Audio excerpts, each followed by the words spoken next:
فکر شاگرد را کردم، لحظه غمگین شدم، گرفتم قلم هم ماندم، برای عالم شاگردم شیرینم ایجاد سازم، برای عالم شاگردم شیرینم ایجاد سازم.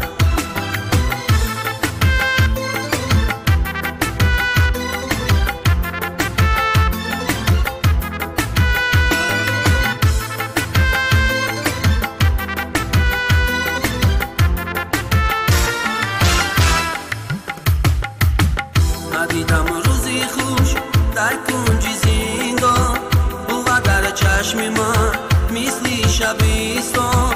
نمیدونم دیگر روز و شبم رو از این رنج و غم و درد و علم ها. اکنون شدی تو آزاد، پدر و مادرت شد، برادرم عالم جان، خدا نگهبانت باد، خدا نگهبانت باد، برادرم عالم جان، خدا نگهبانت باد.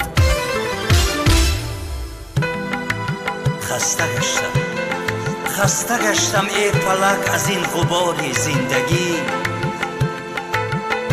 از نشیب و همفراز و بیخبار زندگی.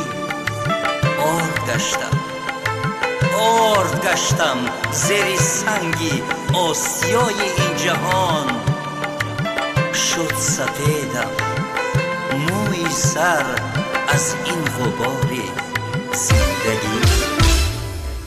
در آن زندان کشیدم رنجی بسیار، یگانه بهر من تو بودی غم خور.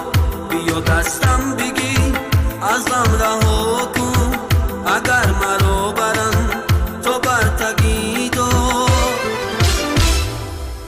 ایلوچی دردی خون از کی بجویم، نمیدونم به شکی بگویم که این دنیا بود دنیای فانی، همه کار می شود اندر جوانی.